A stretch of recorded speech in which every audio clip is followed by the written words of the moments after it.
Order!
Sisi Jesus N.W.T Dutsenagoa Ajayuna Athenagiti Amasisi Jesus N.W.T Tikola Yuna Yitatene Tsinani Tikola Ayuna John Nazo Athehe Galakita Tenekonta Kayurin La Yuna Nazuku Kutiva Galaketa Ayida Hurilande Ibla Yuna Kotsanagiti Senagiti Jesus N.W.T Dutsenagoa Kola Ayune hintoton tanikina zuku kultiva agalaketa ayune gutini amigos ayune babatsen nazo gukiniti nazo gukite bala fikiru chate kilu ton fitsna kitigla etselni olana tola sama kacha ayune ayira sana kiti bikriga sama utitana ga kala tit ayune tinina zuko masisi Jesus and thank you and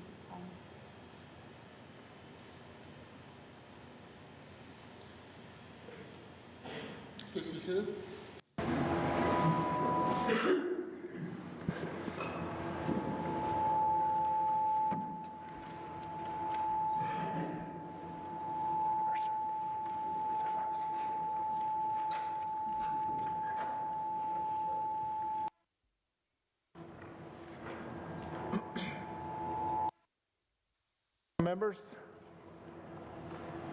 Members, on behalf of the Assembly, I'd like to thank our elder, Sarah Carey, from YELLOWKNIFE for joining us today, leading us into a prayer. I'd like to thank her for that, Masicho. I'm pleased to welcome you all back to the House to resume the third session of the 18th Legislative Assembly. I also want to welcome our visitors to our gallery as well. Colleagues, I know that you have already met together in committees last month, but this is the first time in 2018 that we have come together in this chamber. I wish to extend my best wishes to all of you and all the residents of Northwest Territories for a happy and healthy 2018. On behalf of this House, I would also like to express my sincere condolences to all those who we have lost, the loved ones we have lost over the years, over 2017, since we last got together. I would also like to welcome all the pages that we have with us throughout our sitting here. We have students from across the Northwest Territories.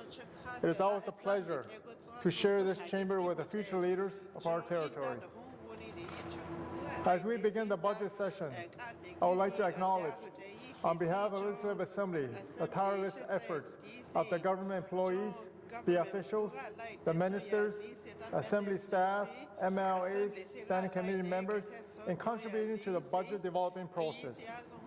I know the months since we last met have been very busy for all of you. I look forward to our session over the next few weeks. I also look forward to hearing good debates on the issues that are important to our people of Northwest Territories and to having a good discussion that lead to positive, informed decisions.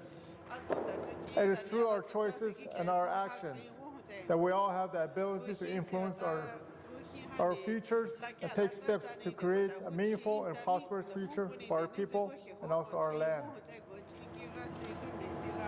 As we turn our minds to the hard work ahead of us, I ask that you conduct yourselves, each and every one of you, within the rules that we have set for this House that through your words continue to show your respect for each other, this House, and also our unique form of consensus-style government.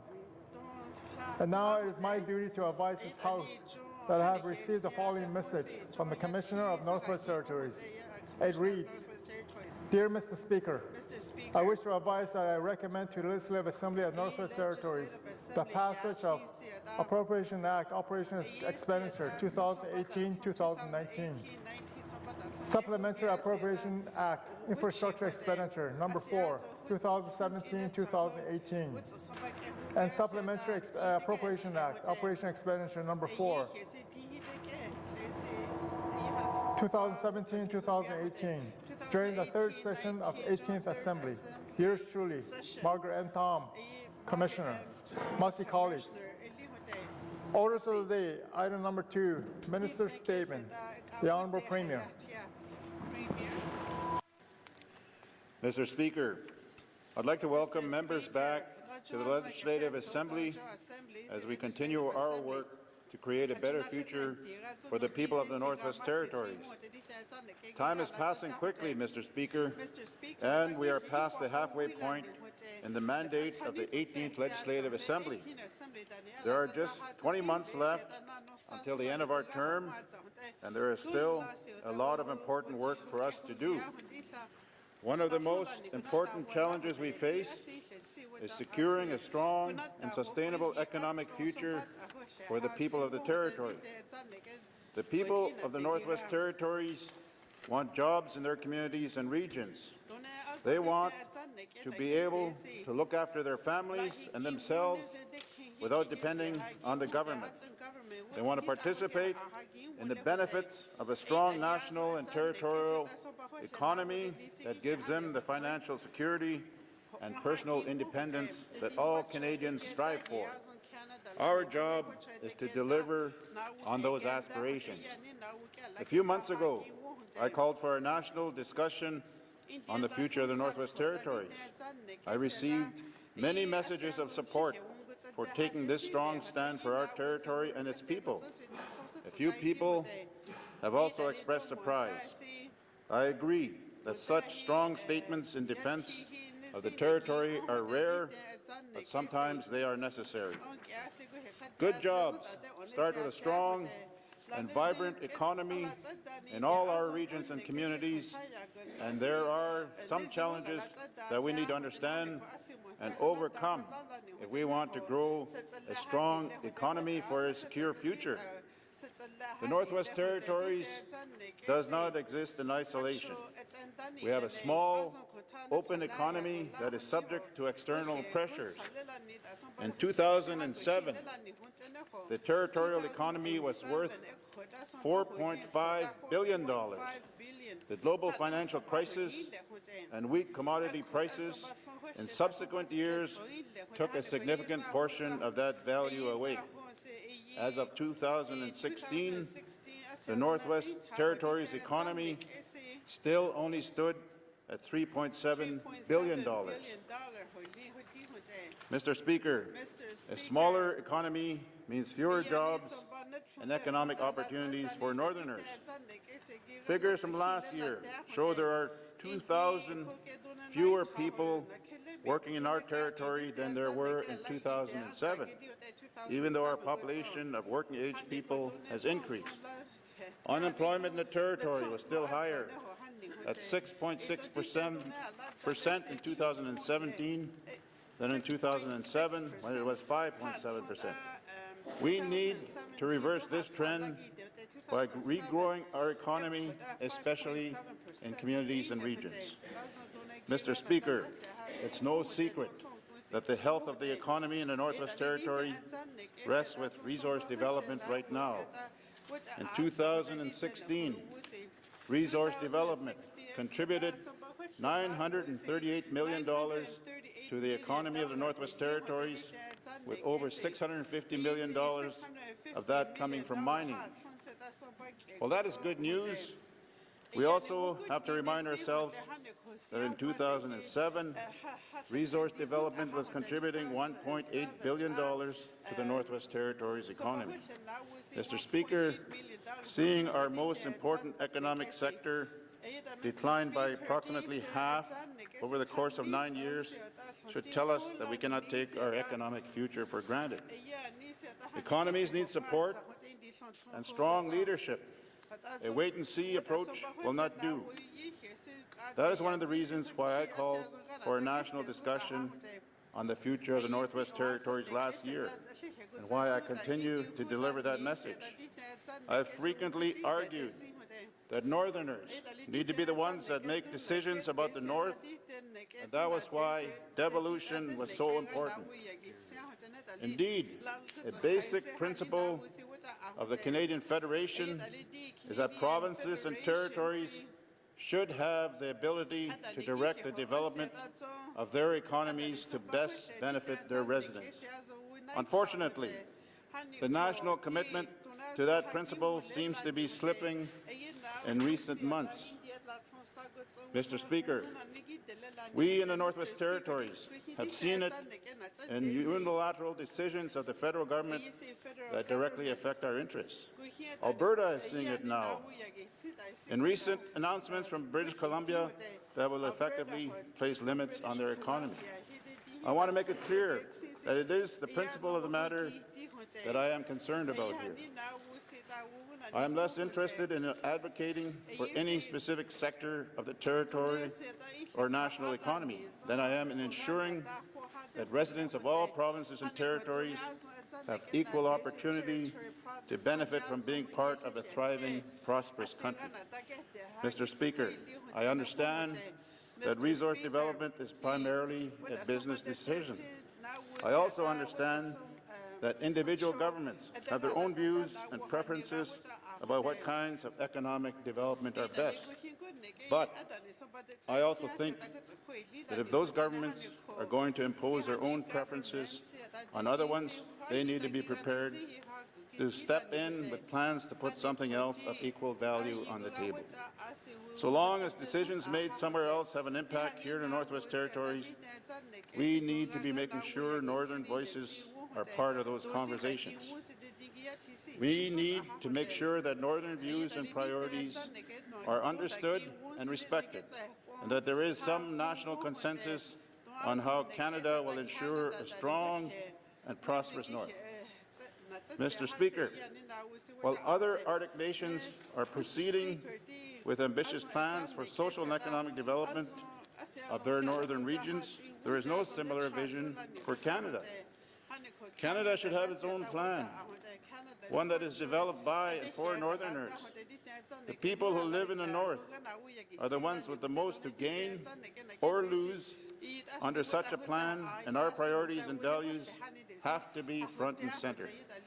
That plan needs to include the best ideas from Northerners for developing new and promising sectors that have the potential to contribute $1 billion or more to a vibrant territorial economy.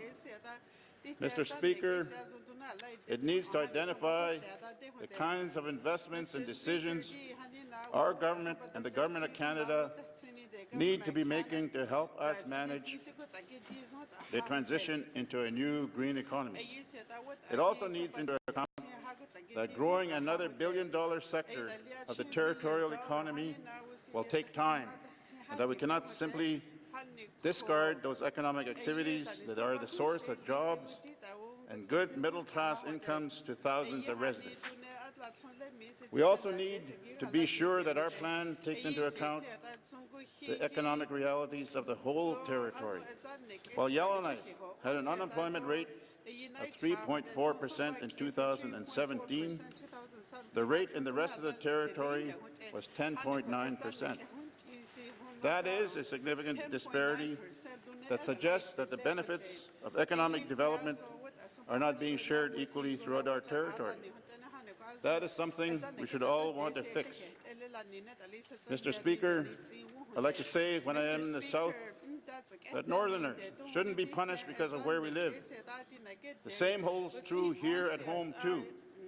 The people of Sigachik, Sax Harbor, and Cobble Lake shouldn't be punished because they live in remote, small communities. Mr. Speaker, we need to renew our focus on providing jobs in communities outside Yellowknife by growing strong and diversified economies across the Northwest Territories. There is no question that the Northwest Territories has great potential. We used to talk about how our territory could make a meaningful contribution to the national economy based on our world-class resource potential. We still have all the ingredients for success as a territory, but we are going to have to work together to capitalize on it. We can't take it for granted or let ourselves get complacent. We need to make it happen. As leaders, we have an important role to play in bringing forward the ideas and priorities of the people we represent, so they are part of the plan. We also have an important role to play in advocating for the best interests of the whole territory, here at home and around Canada. Mr. Speaker, I've said many times before that one of the best social programs is a good job. A good job is a path towards self-reliance, personal financial security, and hopes for a better future for our residents and their families. Our work isn't done. We have done much to stabilize and regrow the Northwest Territories economy as a whole. It is now time for us to complete the task and make sure that the benefits of jobs and a strong economy extend to all our residents throughout the territory. Thank you, Mr. Speaker.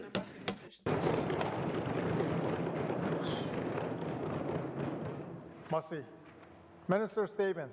Minister of Finance. Mr. Speaker, I give notice that I will deliver the budget address on Thursday, February the 8th, 2018. Thank you, Mr. Speaker. Masi. Minister statements. Minister statements. Colleagues, please allow me to draw your attention to the presence in the gallery today, Mr. Anthony W.J. Whitford. As many of you know, Mr. Whitford is a man of many roles. A former commissioner, former speaker, former minister, former member, former sergeant-at-arms, honorary clerk at the table, and member of the Order of N.W.T. Please join me in welcoming Mr. Whitford to the House this afternoon. It's always a pleasure to have you here with us today.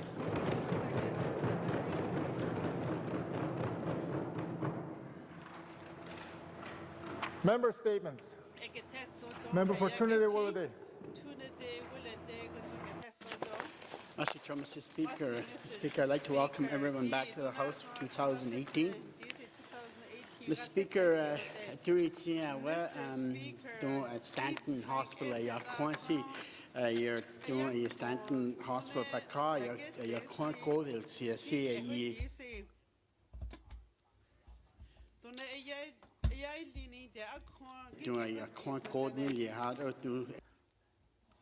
Stanton Hospital we at on Dahani Aquat in on Danisi gets Mr. Speaker, today I would like to propose an idea to the government to turn a Stanton Hospital into a long-term care workers and into a long-term care school for nurses and long-term workers. Mr. Speaker, we all know that there is a plan to turn the current hospital into a long-term care facility and an extended care facility. What better opportunity would exist in this territory than to create a nursing school right on site? Mr. Speaker, the students and teachers would provide the necessary care to run the facility. As a byproduct, we will be creating a field of home care workers and resident aides that can go back to their communities to care for their elders and keep them out of long-term care as long as possible. As I have said in this House many times, every senior that we're able to keep out of long-term care, we'd be avoiding spending $140,000 annually. Recent surveys indicate that the N.W.T needs 258 long-term care beds. Our current plan may provide about 200 long-term care beds spread out around the N.W.T. If we are strategic, perhaps we would only need those units and no more. Mr. Speaker, our small communities would be in a better position to employ these students, whether they be nurses, licensed nurse practitioners, or resident aid workers. Either way, Mr. Speaker, it would have a positive impact on our small communities. Mr. Speaker, this will have an effect of creating good employment opportunities for small communities where employment is needed most. Mr. Speaker, should we not need the additional long-term care beds, the capital cost of the construction of those units plus an annual savings of just over $8 million could be realized moving forward. Mr. Speaker, the students would have many options after they graduate. They can work in the various long-term care facilities across the N.W.T or work in home care, allowing seniors to age in place, in their own homes, in their own communities. And this would make for a much happier and healthier population of seniors in N.W.T. Thank you, Mr. Speaker. Merci. Member statement. Member Ike Gooden and the member Yellowknife North. Mr. Speaker. Mr. Speaker, the Stanton Renewal Project is the most expensive project in the history of the Northwest Territories financed by the GNWT. So news that one of its key private partners might be in financial trouble is naturally causing serious alarm amongst residents and colleagues. The government has established the practice of creating P3 relationships for its recent major infrastructure projects. P3s are a common practice intended to help bring private sector money and expertise to a project, while increasing accountability, protecting from cost overruns, and reducing the risk to taxpayers from things possibly going wrong. At least that's what we're led to understand. But what happens when one of the private partners is unable to meet its commitments? We were faced with that question recently when the partnership undertaking the Mackenzie fiber optic line had internal troubles. And now we face that question once again. The Boreal Health Partnership, or BHP, is the private consortium responsible for the construction and management of the Stanton Renewal Project. The P3 partnership covers not only the design and construction of the building, but the financing and operating of the hospital for the next 30 years. That's a considerable investment that N.W.T residents have made in this project and this partnership. A 50% partnership in BHP is held by Carillion PLC, a company with considerable project experience in the health sector. But now Carillion PLC is under liquidation. This raises serious concerns and questions about our public investment and the future management of our health services. Mr. Speaker, even if the N.W.T taxpayers are shielded from financial risk by the terms of the P3 agreement, they deserve to be assured that our health services are secure and in good hands. So, how will we mitigate the loss of Carillion's known expertise in health services management? What is the contingency plan, if any? How much oversight will the government have in selecting new partners? These are critical questions. Mr. Speaker, as I mentioned, the Stanton project is not only the most expensive public project undertaken in the North. The health services it will provide are essential public trust between Northerners and this government. Our residents require certainty that financial events across the ocean will not place that public trust at risk. Mr. Speaker, at the appropriate time, I'll have questions for the Minister of Finance. Thank you, Mr. Speaker. Merci. Member statement. Member Ike Gooden and the member Yellowknife Centre. Merci, Mr. Speaker. Mr. Speaker, the collapse of Carillion PLC based in England grabbed international attention in early January. The subsequent application of its subsidiary, Carillion Canada, for creditor protection brought the issue to our door here in Yellowknife. Carillion Canada has, as my colleague said, a 50% stake in the Boreal Health Partnership, the consortium that is financing, building and maintaining the new Stanton Hospital. The question of what will happen to Carillion Canada has a direct impact on the 30-year contract to operate and maintain the hospital. The Department of Finance has produced 2 briefing notes that are aimed at reassuring us that it's business as usual for the Stanton Renewal Project. Construction is said to be 75% complete now and on track to be finished in November this year. Carillion Canada has a $750 million debt and cash to last until February 17th, according to court documents. It is now trying to raise cash by selling its assets, such as an oil sands-related business. The Financial Post quoted a Canadian construction analyst as saying, quote, "I would expect that over time, all of their assets are going to come up for sale. I don't expect that Carillion Canada will re-emerge as an operating company down the road." End quote. It's time for the GNWT to start telling us about Plan B. I'm aware that under the terms of the contract between the government and the Boreal Health Partnership, BHP is required to provide a new service provider in the event that Carillion Canada is unable to follow through on its operation and maintenance role. I understand Bird Capital and HOTCHF are massive companies. They are also part of the Boreal Health Partnership. But Carillion has the biggest stake in this project. What is Plan B for the Boreal Health Partnership to fill the gap that Carillion Canada will almost inevitably create? The Department of Finance has said only, quote, "The GNWT has raised the concern of a compressed commissioning schedule if the worst-case scenario unfolds and Carillion cannot meet its obligations, and a new service provider needs to be provided." BHP acknowledges this concern and again confirmed they are taking proactive steps to stabilize the situation and uncertainty, end quote. Mr. Speaker, I appreciate the Department of Finance is watching this situation closely. I will also be seeking assurance from the Finance Minister that he's planning for the worst-case scenario, so there's no delay in opening the new hospital. Merci.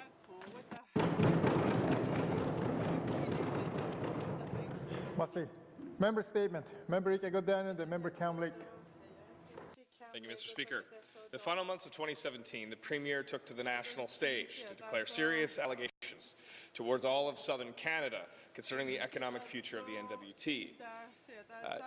The Premier has said that the dreams of Northerners are dying.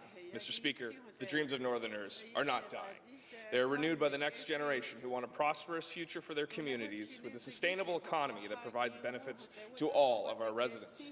This is why I take issue with the Premier's rhetoric, and most recently his position that the N.W.T. cannot have a strong economy and a strong environment. This backwards thinking is a relic of the past. Northerners know that this government is not only capable of responsible resource development, but that our citizens demand it. The very mandate of this government is based on this idea, and the Premier is unwise to make such proclamations.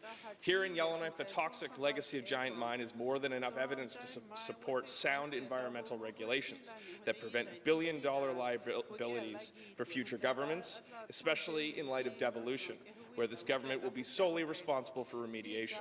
Mr. Speaker, despite the intentions of the Premier, it is clear to me that this red alert is nothing more than a political ploy to stoke economic anxiety in Northerners and to pin the lackluster economic performance of this government on somebody else. After 2 years of austerity budgets, is it any wonder why the N.W.T's economy continues to lag behind the rest of the nation? I think not. We need bold thinking and ambitious initiatives to boost economic performance, not time on national television to broadcast our disputes with Ottawa. If there is any real substance behind this red alert, such as a blueprint for economic development, then perhaps I would think otherwise about the Premier's agenda. But as it stands, Northerners have nothing to consider apart from fear that future prosperity is falling out of reach. As for the supposed re-emergence from colonialism from Ottawa, I'm surprised the Premier would make such a claim when this government has so much work to do in reconciliation.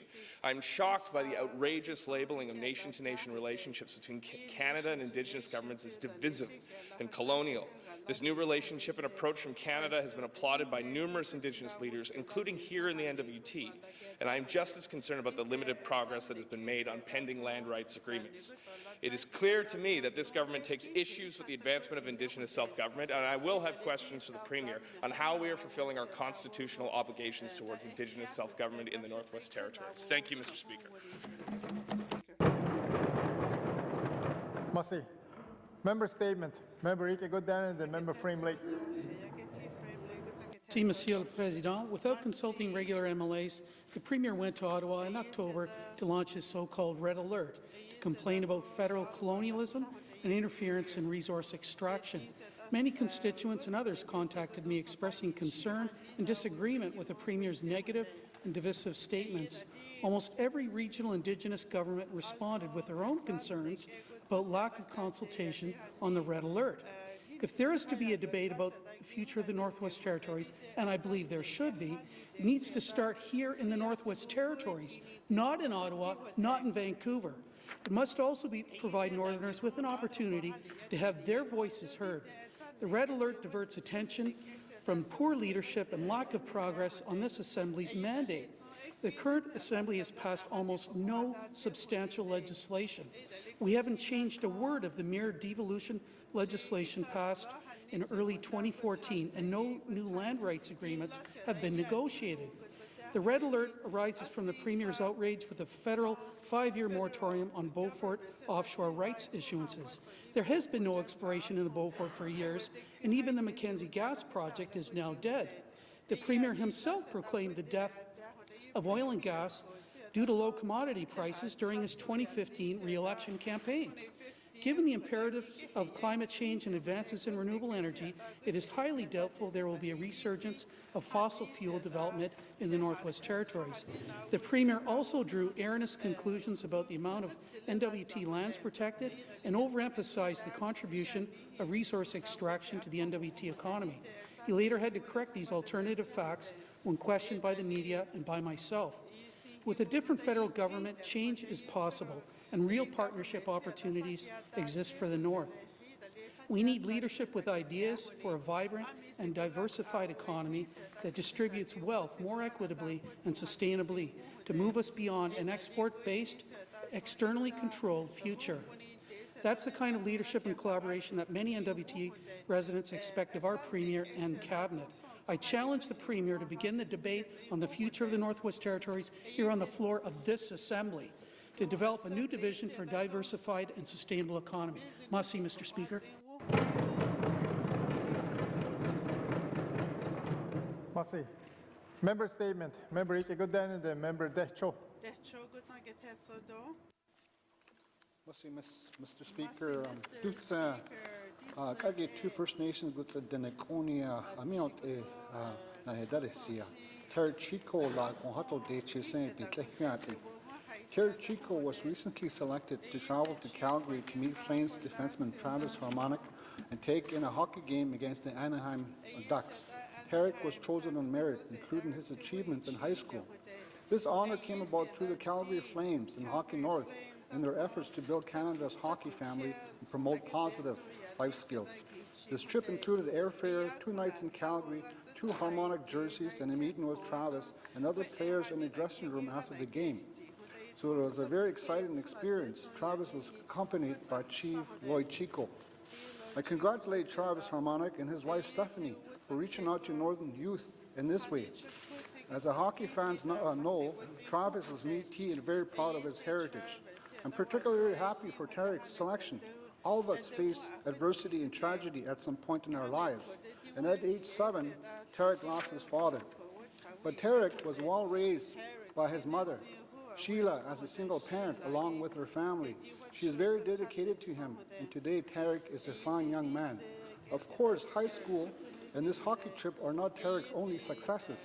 He assisted in the study of the Tachina Lake fishery conducted by his community and Master of Science student from Wilfrid Laurier University. The lake has supported a small commercial walleye fishery as well as whitefish stocks that are so important to the community. Tarek has also benefited from his close relationship with his uncle Chris Chico and Melaine Simba through the Guardians program. Tarek continues to fish with his uncle Chris on weekends and has been filleting fish since he was 7 years old. I am pleased that Tarek is learning the ways of our world as he is. He is the way of the future, and I'm very proud of him. Merci, Mr. Speaker.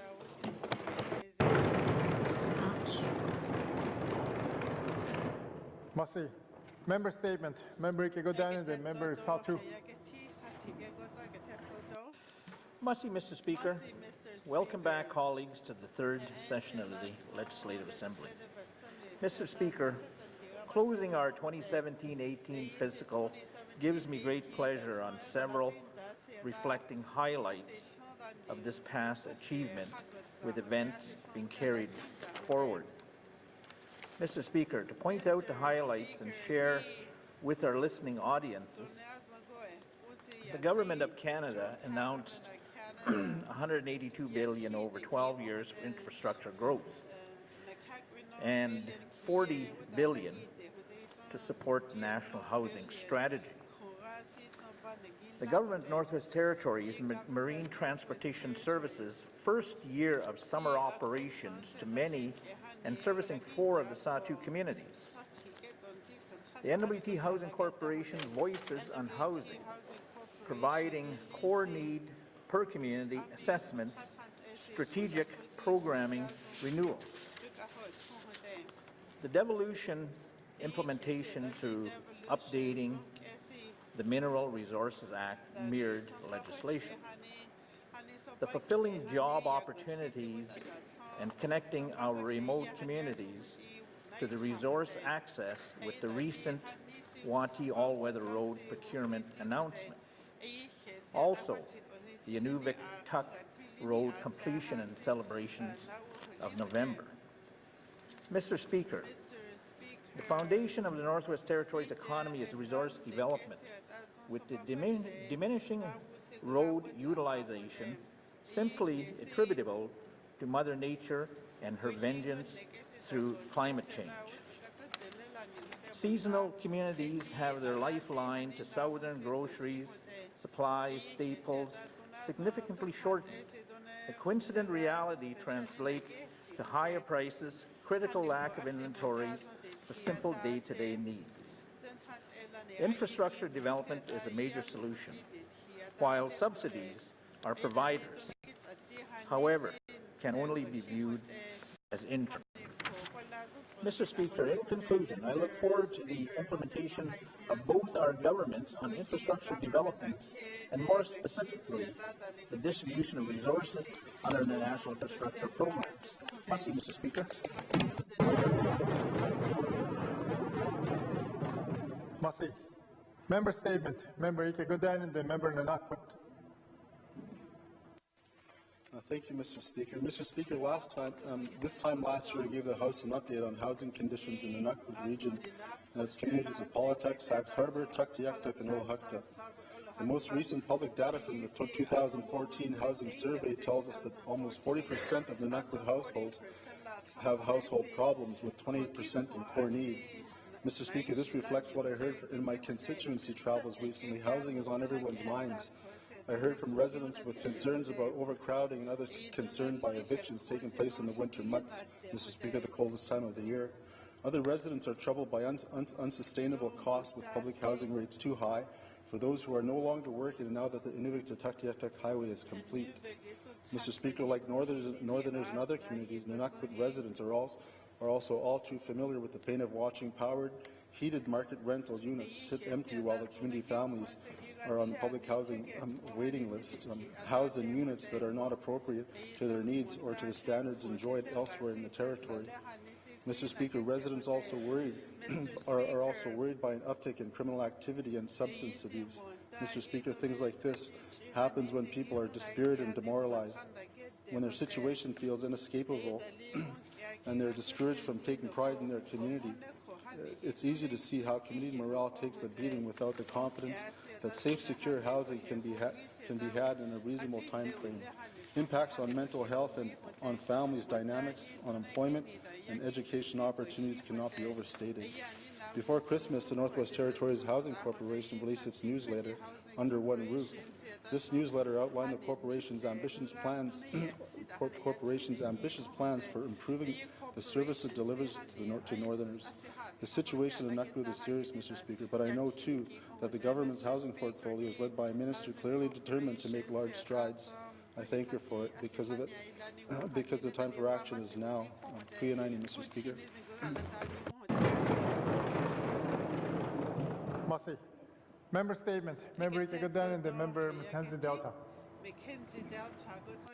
Thank you, Mr. Speaker. Mr. Speaker, the hamlet of Aklavik, the Aklavik Community Corporation, the Aklavik Indian Band, and the Iditat Gwich'in Council recently came together to discuss a subject of great significance to the community and its residents. I refer to the planned replacement of Moosker School. a building first constructed almost 50 years ago. This replacement was something highly anticipated by the community of Aklavik. As I've said in the past, it's not just a school. The building is used year-round for community and sporting events, for celebrations, for public talks and more. Like I did, residents understood from the work of the previous assembly that a replacement project was forthcoming. After all, according to the N.W.T's planning standards, replacement typically comes 20 years after a major retrofit. And Musker's last major retrofit was in 1999. For several years now, I have been told in this house that Musker School identified for renovations or replacement in 2018-19. For several years now, the people of Aklavik have been waiting, but now we're told that thanks to the government's commitment to ongoing maintenance and improvement, Musker can wait another 20 years. Mr. Speaker, our territory is a diverse one, with diverse needs, and I understand the difficult calculations ministers must make when setting the 5-year capital plan. But I'm gravely disappointed, Mr. Speaker, by the suggestion that sensible economy and sound asset management in Aklavik means that the community's needs take a back seat to other communities' needs. The 4 organizations I mentioned earlier agree a replacement is needed, and this government's capital planning must reflect this. Thank you, Mr. Speaker, and I'll have questions later today. Masi. Member statement. Member Ite Godan and the member Nehende. Welcome everybody back for the 3rd session, and I look forward to. Sorry about that. Thank you. Thank you, Mr. Speaker. I'd like to welcome everybody back for the 3rd session as we work for the residents of the Northwest Territories, and look forward to the next 6 weeks. Mr. Speaker, I'd like to recap and highlight some of the things I've done since our last sitting. This past November, the various standing committees had the opportunity to review and discuss the business plans of all the departments as we prepared for the 2018-2019 budget. I'd like to thank the Minister and their staff and look forward to the debate and discussion for the budget this year. Mr. Speaker, the Standing Committee of Social Development had the opportunity to travel with the Minister of Health and Social Services and a number of his staff to tour 4 addiction treatment facilities that the government has contracts with for our residents. I found the facilities to be unique, and we had a lot of questions and good information exchanged. Later, I'll be doing a couple of member statements in regards to this trip, and the committee will be tabling a report. Mr. Speaker, from December 20th to 28th, I had the opportunity to visit all my siblings, my children, and their spouses, and all my grandchildren. This is the first time I've ever been able to do that. I drove over 4,000 kilometers to 8 communities. It was an amazing trip, and I got to see the whole family during this time. Like the old saying goes, the trip was priceless. January 3rd, I took my youngest son to Fort Smith. To say the trip was an adventure would be an understatement. I'll be addressing this adventure and another member statement later on in this session. The following Monday, Minister McLeod and his staff arrived in our region to do a regional tour. I would like to thank the Minister for wanting to drive the whole trip. I know speaking with the residents, they really appreciated us driving into the communities. Unfortunately, we were not able to get into one community, and we made plans to reschedule later on. Mr. Speaker, I also had the opportunity to participate in 3 regional or community sporting events. One was hockey, senior hockey. I played 4 games. And then the next weekend, I curled in the Merchants Bonds field. There, we were down 8-0 after 3 ends, and we were able to come back to tie it and play an extra end. Unfortunately, we did lose. This past weekend, we had the pleasure of going to Fort Smith and playing the Old Timers Tournament. It was a great weekend, a bit tiring. We played 6 games in 28 hours. Mr. Speaker, I'd like to thank all the volunteers and them for and organizers for making these 3 events great. Thank you, Mr. Speaker. Masi. Member statement. Member Ikegodan and the member Hay River North. Thank you, Mr. Speaker. Mr. Speaker, as you're well aware, the life of an MLA can get quite busy. That's true if you're a regular member or a minister, or even the Speaker. There's a never-ending supply of constituency issues, policy issues, legislative issues, meetings, appearances, travel, and so on. And with so much going on, we always run the risk of losing focus on why we're here.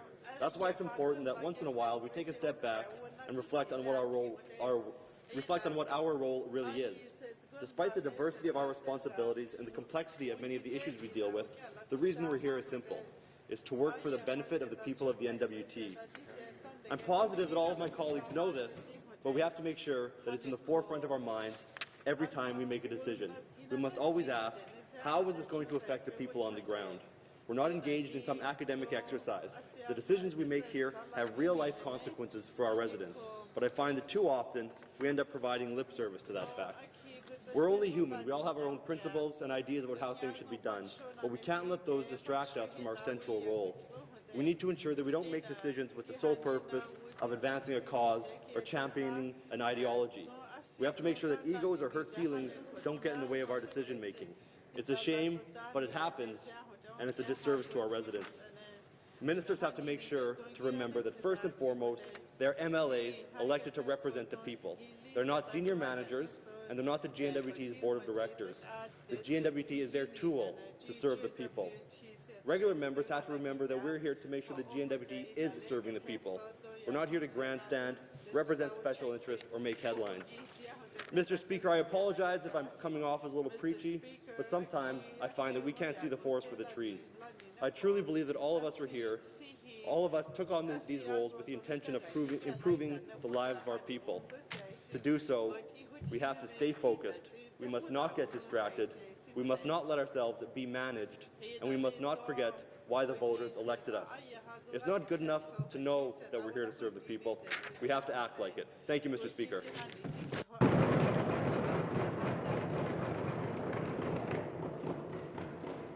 Masi. Statement for 2018 onwards. Member statements. Member statements. Returns to oral questions. Returns to oral questions. Recognition of visitors in the gallery. Thank you, Mr. Speaker. Mr. Speaker, like yourself, I would like to recognize the esteemed resident of Yellowknife North, Mr. Tony Whitford. Thank you.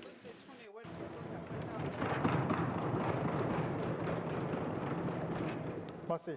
Recognition of visitors in gallery. Member for Range Lake. Thank you, Mr. Speaker. Mr. Speaker, I'd like to recognize two Range Lake pages that are here today. Young Mr. Logan Hayward and Ms. Danica Taylor. Welcome. Thank you, Mr. Speaker. Masi. Recognition of visitors in gallery. Recognition of visitors in gallery. We missed one in the gallery today. Welcome to our chamber. It's always great to have an audience as part of our proceedings. Masi.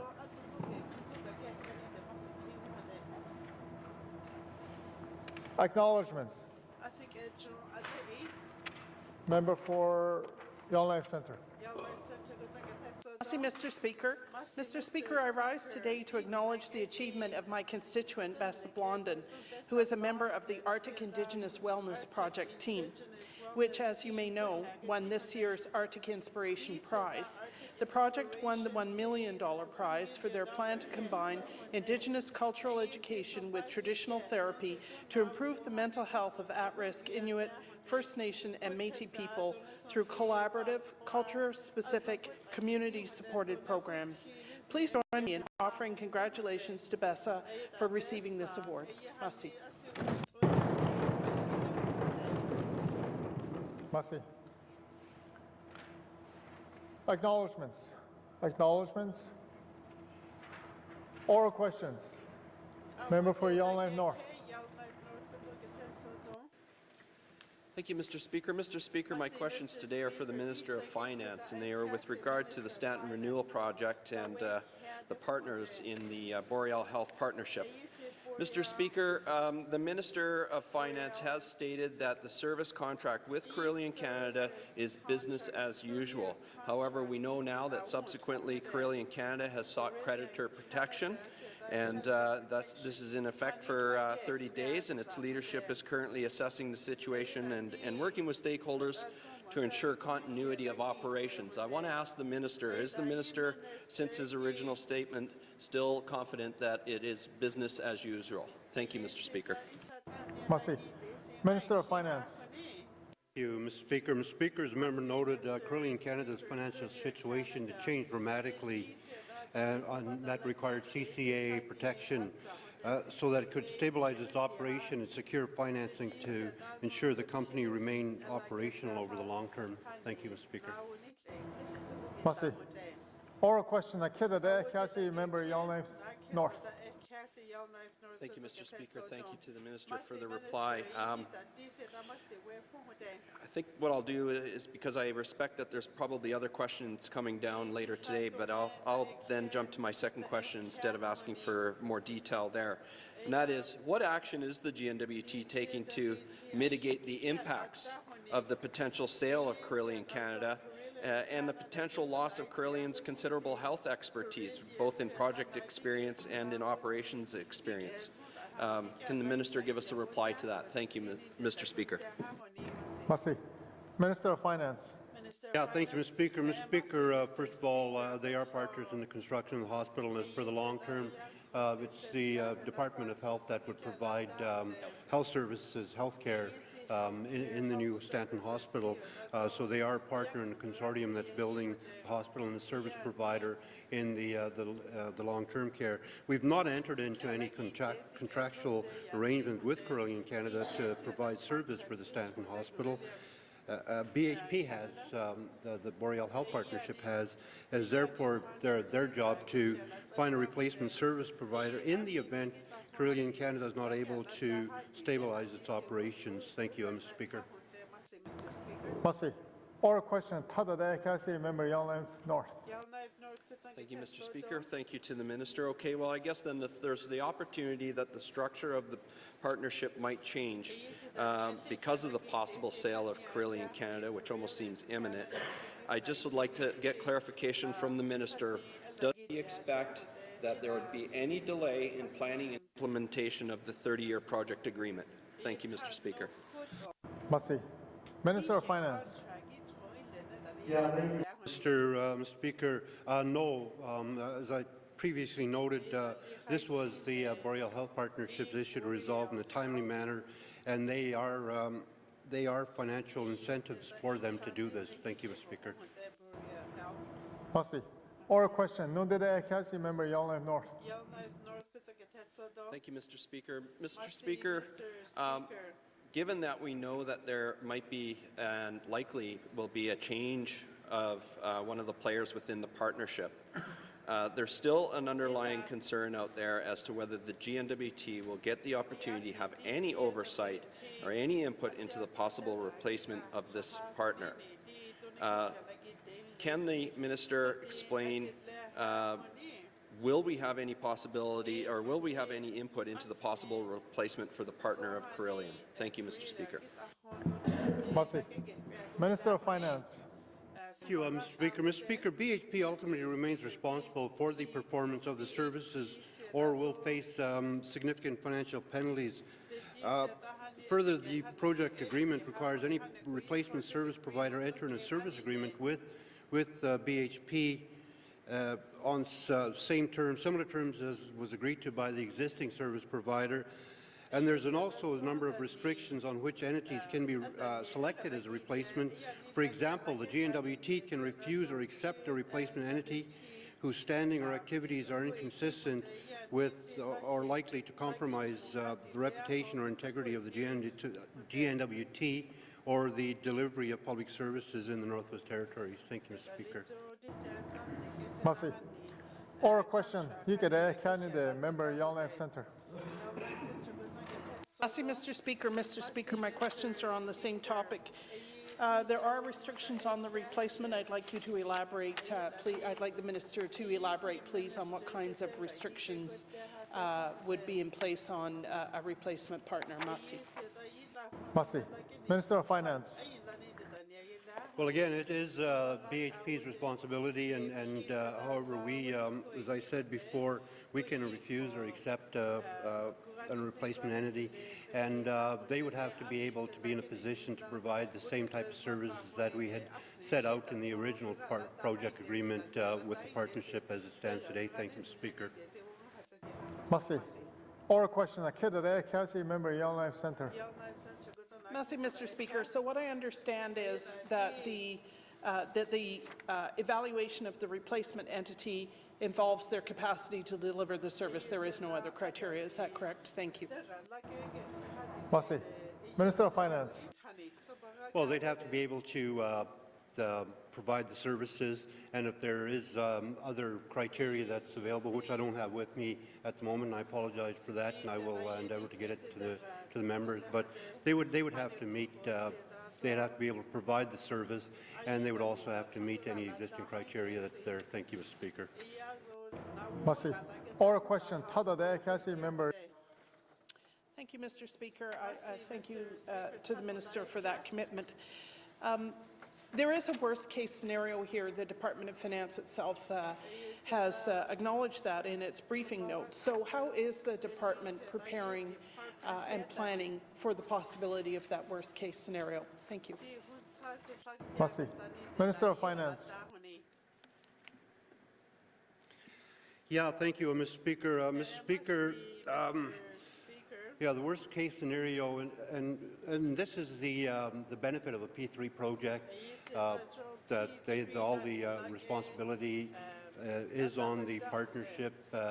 However, in a worst-case scenario, I mean, we'd have to ensure that we're able to meet all the conditions and get the hospital completed. As far as I know, and we're having I could actually point out that we're having a conference call this afternoon, maybe as we speak, with a potential purchaser for Carillion Canada, and once we find out the details of that, I would be more than happy to share that in a briefing note to members. Thank you, Mr. Speaker. Masi. Oral question. Nundere Kasi member Yellowknife Center. Merci, Mr. Speaker, and I appreciate the Finance Minister following through with an additional public briefing note. That would be very helpful. I think that we've seen that P3s are inherently risky. In fact, while they are supposed to alleviate the risk on the public purse, that they often involve a risk on the public purse. We're paying handsomely to have them absorb that risk, and yet we have we find ourselves in this position where the 50% partner has gone bankrupt. Is there a lesson in this contract relating to the due diligence of looking at potential partners? It's my understanding that Carillion PLC has been in trouble for at least 18 months. Thank you. Masi. Minister of Finance. Thank you, Mr. Speaker. Mr. Speaker, my commitment was to provide a brief note or an update to committee, and I will do that. And as far as a lesson to be learned, I think the lesson to be learned here is a lesson that we've learned in the past, that a P3 partnership is a better way to go than having all the responsibility on the government of the Northwest Territories, as we've seen in some projects in the past. So that would be the lesson, and I think we'll continue to. The construction is continuing on, and my understanding is that they're still looking to open in November. Certificate of commencement, I believe it's in November, with patient occupation 6 months after. I think that's how it will work. So we'll continue to provide members with an update as we move forward. However, we like the P3 approach. I think it does protect the public purse, and a lot of the risk is on the proponents, and there's financial incentives for them as well to have the project completed on time. The analysis was done when the original RFP came out, and with the information that was provided at the time, they fit well into the criteria, so they were chosen, and that was some time ago, but they've run into some situations since then, and our challenge now is just to try to mitigate it and ensure that our project is completed on time and on budget. Thank you, Mr. Speaker. Masi. Oral question. Ikeda Canada member Tunde Willide. Thank you, Mr. Speaker. Mr. Speaker, I have questions for the Minister of Health and Social Services on my member statement. I'd like to ask the Minister if he's willing to work with the Department of Education, understanding that there is a foundational review going on with Aurora, if he's willing to work with that Minister to create long-term care nursing school at the current Stantons once the new hospital is online. Thank you. Merci. Minister of Health and Social Services. Thank you, Mr. Speaker. Mr. Speaker, as we know, with the moving forward with the 258 beds by 2026, there's going to be a significant demand for long-term care staff, which does include RNs, but will include more things like residential care aides and other individuals that will be providing supports in that hospital. Currently, Aurora College does provide that training. They have delivered that course up in Nunavut, and it was well attended, and the results were fantastic. I'm happy to be working with the Minister of Education, Culture and Employment to explore opportunities to train what could amount to hundreds of jobs and hundreds of positions and hundreds of people to fill those long-term care positions in the Northwest Territories. Mr. Speaker, I have previously said to the member for Hay River, long-term care in Hay River could result in as many as 60 new jobs that don't exist today. It could result in as many as 60 jobs in Nunavut and the Beaufort Delta, easily that many here in Yellowknife, and dozens more in the Sawtooth or in the Decho in Fort Simpson in particular. Real jobs for people of the Northwest Territories. We are committed to finding ways to train. I'm looking forward to working with Education, Culture and Employment as well as Aurora College and Indigenous partners to find some ways to train local people for local work. Thank you, Mr. Speaker. Merci. Oral question. Member Tunde. Thank you, Mr. Speaker. I'd like to thank the Minister for that response. Can the Minister develop a plan for turning the Stanton into a long-term long-term care school? What I'm looking for, Mr. Speaker, is just a plan that lays out what is possible. That's sort of plan that maybe the regular members could see. Thank you. Merci. Minister of Health and Social Services. Thank you, Mr. Speaker. Mr. Speaker, the plan at this point in time is to utilize the old Stanton, the existing Stanton building, for a number of different services, including 72 long-term care beds, a number of extended care beds, some area for outpatient services in areas of OT, PT, as well as a clinic. When it comes to training local people for local work, Aurora College has been a fantastic provider of both nursing training here in the Northwest Territories, as well as training for things like resident care aides.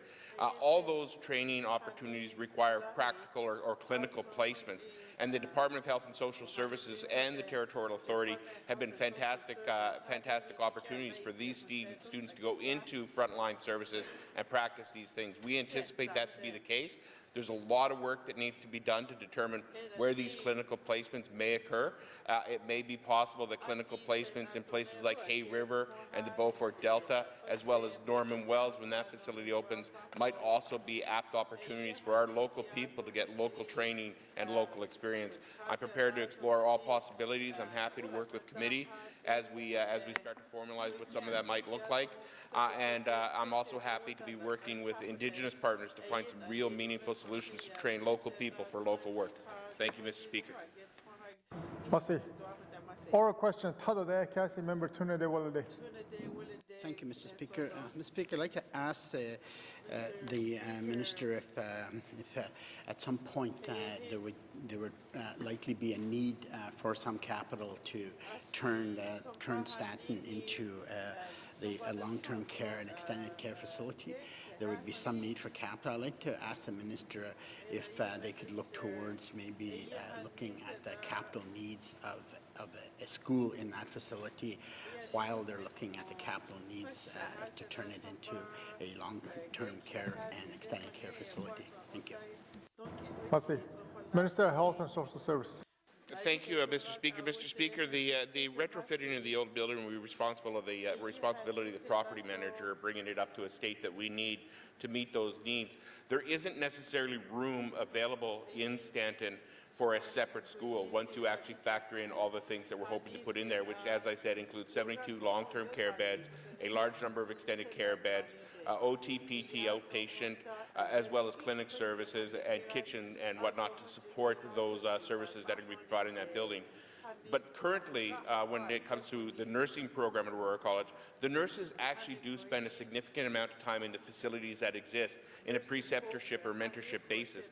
That will continue and will not require additional infrastructure should long-term care support and training be offered by Aurora College. I think there's lots of room for those clinical placements and for those opportunities for Northerners to gain Northern experience and opportunity so that they could go back to the jobs that will exist in the Northwest Territories once long-term care rolls out. Thank you, Mr. Speaker.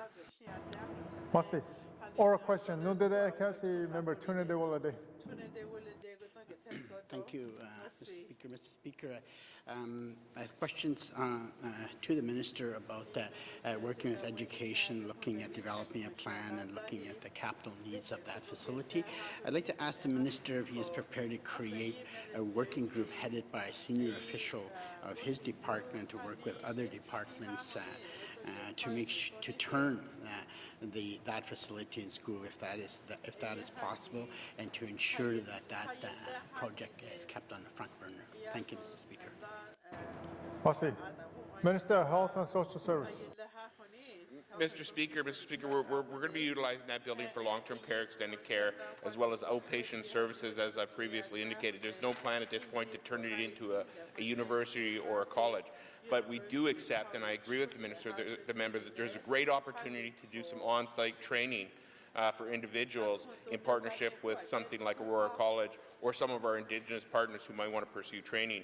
The training will likely occur there, but it should also occur in places like the Beaufort Delta and the Hay River and Simpson and places where we will need some of our individuals. So clinical placements will happen where the beds exist, which includes Yellowknife. I'm prepared to work with education, culture, employment. We need to work with our Indigenous partners. We got a little bit of time to figure out how we're going to do this. We know that we are going to have to train significant numbers of people in this territory, and we're prepared to work with whoever we need to get this done, to get it done right, to train local people for local work. Thank you, Mr. Speaker. Merci. Oral question. He could add the member Kamlik. Thank you, Mr. Speaker. Mr. Speaker, one of the pillars of reconciliation is the transfer of drawdown of powers from governments in Canada to Indigenous self-governments, and that is, of course, a component of the work of reconciliation here in the Northwest Territories. And yet it seems that there is some resistance from this government to a true nation-to-nation relationship as it relates to N.W.T funding authority and programs and services. So I'd like to ask the Premier, what specific programs, services, and authorities is this government planning on negotiating in self-government drawdowns? Thank you, Mr. Speaker. Merci. The Honourable Premier. Thank you, Mr. Speaker. I'm not sure where the federal MLA is getting his information from, but most of it seems to be manufactured by the media, and I don't see any areas where we have a problem with reconciliation. If anything, we're the leading edge of the negotiations of self-government in Canada, and we have 15 negotiating tables, and we have negotiated self-government agreements with the Tlicho and the Delaunay, and those have been negotiated with the involvement of the federal government of Canada, the government of the Northwest Territories, and the Aboriginal government. And I think what the member is referring to is the 10 principles that were released by the working group of federal ministers, which included one principle which said they were going to revisit the fiscal relationships for the delivery of programs and services to Aboriginal people. We had an intergovernmental council. We had a very fulsome discussion. The chair of the Standing Committee of Priorities and Planning was there. I was privy to all the discussions, and we are all working together to provide for incremental funding, working with the federal government to try to advance that so that it works in the best interests of Aboriginal governments. Thank you, Mr. Speaker. Merci. Oral question, Nakeda Council Member Kamlik.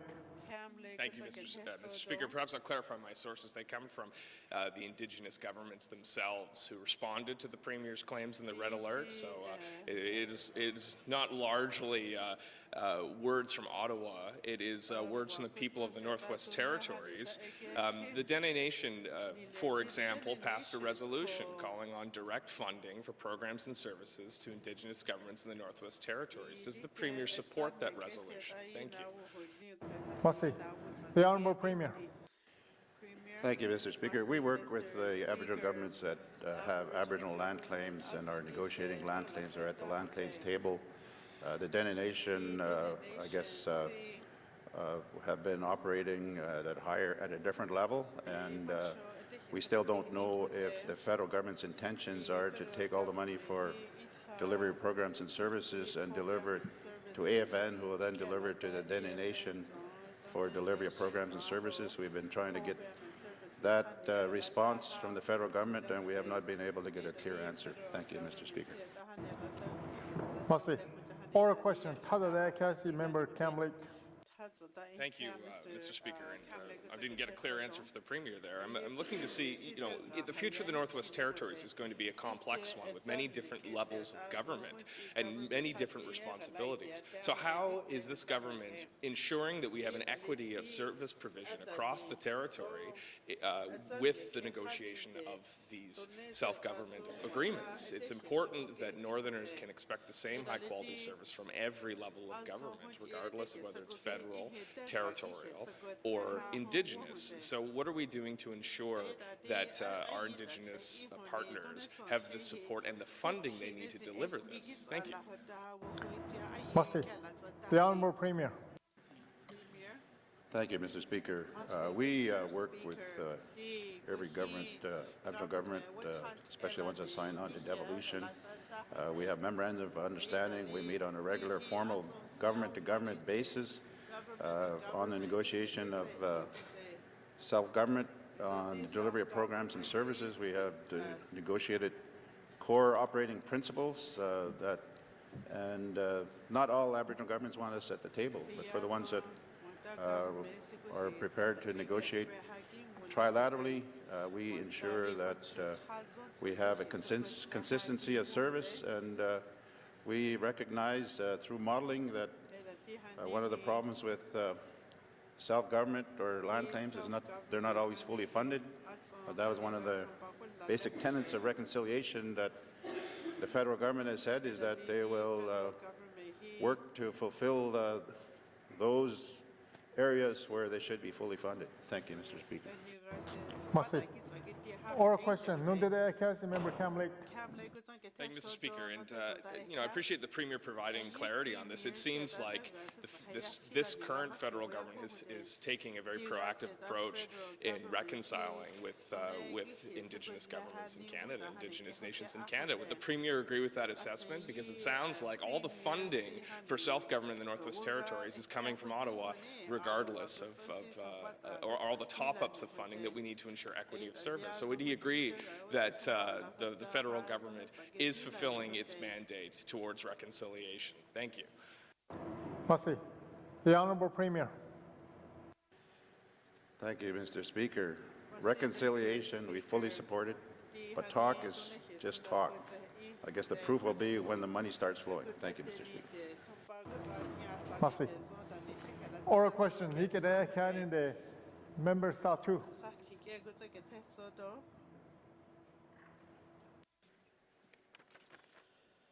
Thank you, Mr. Speaker. My question today is to the Minister of DOI.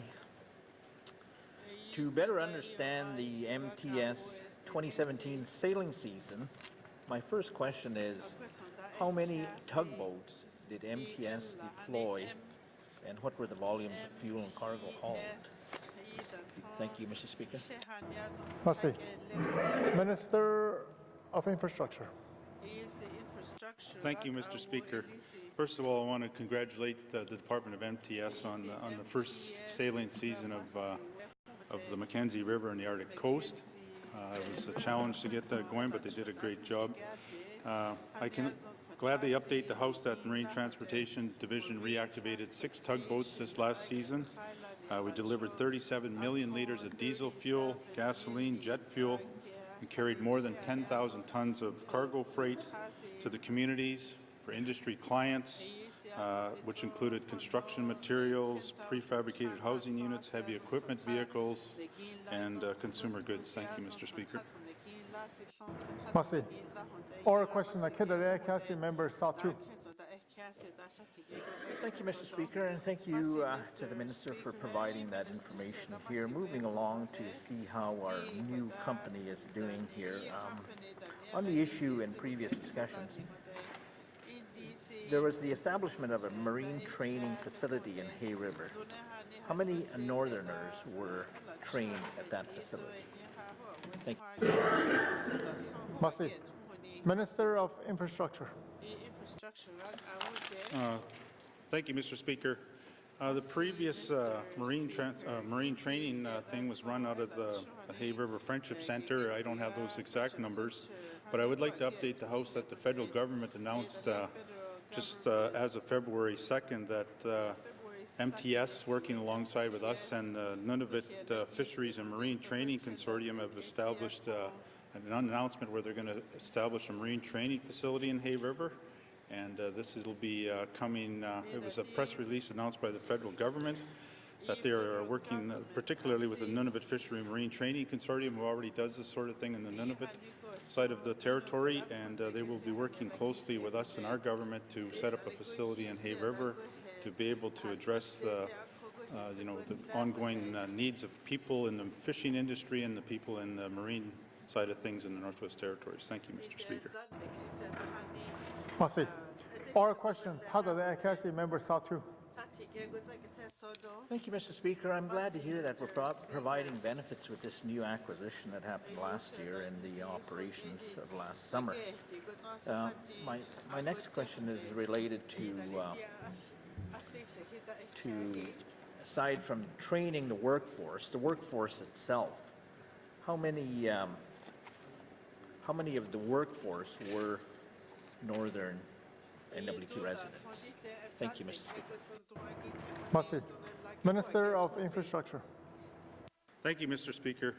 One of the challenges is when we bought these assets moving forward was to get everything up and running, and part of that would be the HR side of it. On the HR side of it, there was a number of agreements that were in place that had to be renegotiated and MOUs put in place for a collective bargaining unit, so we had to deal with 3 different types of operations: the Canadian Merchant Service Guild, the Seafarers International Union of Canada, and the Public Service Alliance of Canada. And through that we hired a company called Orsi, who facilitated hiring our HR for staffing up the marine side of things. And I'm glad to say that we had 141 employees at peak, and out of that, 60 of them were from the Northwest Territories. Thank you, Mr. Speaker. Merci. Oral question, Nundida Cassie, member Satu. Thank you, Mr. Speaker. My last question is I want to ensure that the continuation of this operation is being done so that our remote communities in the Satu could be ensured that we're getting our supplies and dry goods and particularly fuel. In the future operations from last year, is there financial stability from the earnings of this previous summer's operations to ensure ongoing, and if the Minister will provide that in a summary of operations financially to this side? Thank you. Merci. Minister of Infrastructure. Thank you, Mr. Speaker. As members are aware, we've set up a revolving fund to ensure that the continuation operation of this, we have our first year under our belt. When we have our financial statements done for the year, we'll gladly update committee on the first sailing season of MTS. Thank you, Mr. Speaker. Merci. Oral question, Hikada Canada, member Frame Lake. Merci, Monsieur le Président. I mentioned in my member statement about the Premier's Red Alert, there were a number of news releases issued by Indigenous governments raising concerns about the lack of consultation around the Red Alert. Can the Premier explain why he did not consult with regular MLAs or the regional Indigenous governments before going to Ottawa to issue his red alert? Merci, Mr. Speaker. Merci. The Honourable Premier. Thank you, Mr. Speaker. I have been speaking about the elements of the red alert for 2 years. First and foremost on the moratorium, and I have to correct the member. He said he had to correct me in the media because I made erroneous statements. I think he made an erroneous statement about the moratorium. It's not a 5-year moratorium. It's an indefinite moratorium and to new offshore oil and gas licenses. So first and foremost about the moratorium, I've been speaking for over a year. The 1-year anniversary for the moratorium was December 21st, and I was getting no traction from southern or northern media on devolution, the parts of devolution. Devolution was negotiated in 2014. 2 years later, we're still waiting for certain elements of the devolution agreement to be acted on. And on the programs and services for Aboriginal people, the 10 principles came out and we were not able to get any answers. I met individually with the Aboriginal governments that were quoted and Gwich'in, and they said that they hadn't talked to the media at all. So we worked we've had an intergovernmental council, and we met, and we now understand each other that the Aboriginal governments were meeting with federal government for some period of time without our knowledge or involvement, but we've all agreed we're all going to work together so that programs and services can be fully funded, and certainly so that Aboriginal governments can benefit from it as well with our support. Thank you, Mr. Speaker. Merci. Oral question, Akira Cassie, member Frame Lake. Merci, Mr. President. I want to thank the Premier for his valiant defense of the red alert. Didn't really answer the question about prior consultation, and I'll table the news releases from the Indigenous governments in the House tomorrow. But in the past, Cabinet's retained lobbyists in Ottawa to provide advice on federal engagement. Cabinet currently has a $120,000 sole-sourced contract with communications firm and federal lobbyist Global Public Affairs. Can the Premier tell this House where the idea came from to issue the red alert and what role the lobbyist firm has played in the campaign to date? Merci, Mr. Speaker. Merci. The Honourable Premier. Thank you, Mr. Speaker. Global Public Affairs has been contracted by the Government of Northwest Territories to help us advance the objectives of the federal engagement strategy. Also provides what we call strategic intelligence on the workings of Ottawa, and it also provides assistance with communications, and it helped us release the red alert, which gained some national attention. Thank you, Mr. Speaker. Merci. Oral question, Tada Cassie, member Frame Lake. Merci, Mr. President. Thanks to the Minister, or the Premier, for confirming the role that Global Public Affairs has played to date. Global Public Affairs, though, has also represented a number of other industries, organizations, governments in relation to N.W.T affairs in the past, including Canadian Association of Petroleum Producers, the Nunavut Development Corporation, and others. Can the Premier tell us whether Global Public Affairs currently represents any other interests in the N.W.T, and how those roles and responsibilities are kept clear to avoid conflicts of interest? Merci, Mr. Speaker. Merci. The Honourable Premier. Thank you, Mr. Speaker. Global Affairs currently does not represent any other clients in Northwest Territories, and the contractual arrangement clearly provide for conflict provisions so that we have no conflicts. Thank you, Mr. Speaker. Merci. Oral question, Nundere Cassie, member Frame Lake. Merci, Monsieur le Président, and I'd like to thank the Premier for providing that clarity on that particular issue. But given that the Premier has issued a challenge for a debate on the future of the N.W.T on the floor of the House of Commons in Ottawa, it's surprising that there's been no similar call here at home. Is the Premier ready and willing to have an emergency debate on the so-called red alert and future of the Northwest Territories here on the floor of this House. Merci, Mr. Speaker. Merci. The Honourable Premier. Thank you, Mr. Speaker. I called for a national discussion because it was our understanding that the Prime Minister was getting most of his advice from Southern Canada, and he was seeking to get most of the votes from Southern Canada. Thank you, Mr. Speaker. Merci. Oral question. Hikere Canada member Nehende. Thank you, Mr. Speaker. Mr. Speaker, as you heard in my member statement today, I had the pleasure of having the Minister of Environment and Natural Resources and Finance and the Deputy Minister, Dr. Dragon, Superintendent Lafferty, and Officer Sabrin do a handy riding tour. It was really good, and people really enjoy it. So my questions to the Minister of ENR are about this trip. During the trip, we heard concerns regarding the rules and regulations as it pertains to hunting on the road corridor. There seems to be some confusions in what was allowed and not allowed. Mr. Speaker, can the Minister confirm if the Department will be looking into these concerns and addressing them in the near future? Thank you, Mr. Speaker. Merci. Minister of Environment and Natural Resources.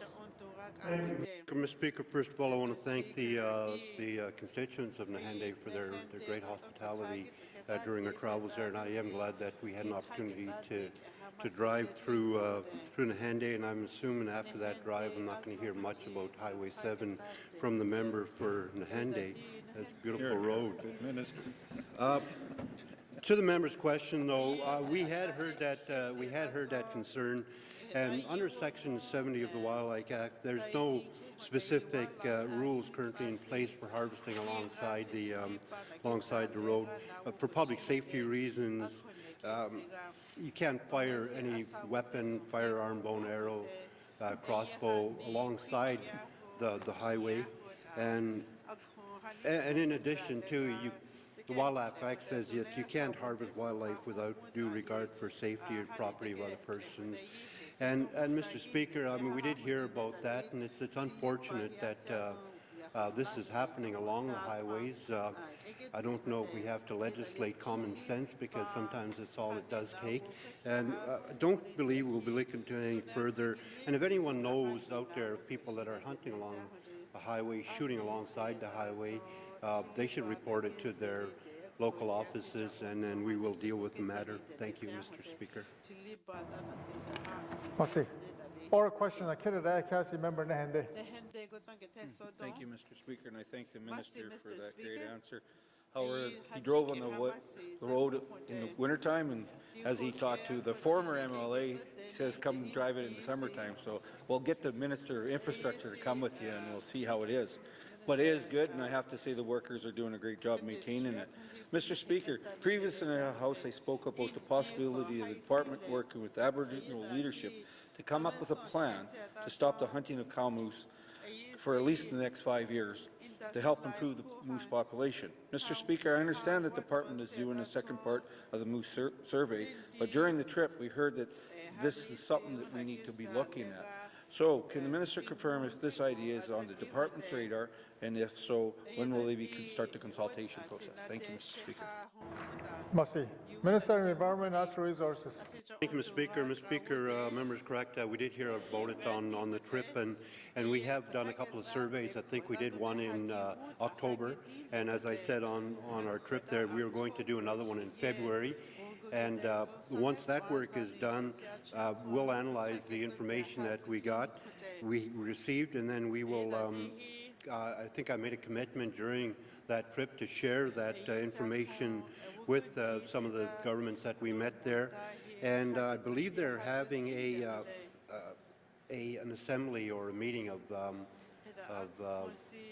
some of the governments around the date show.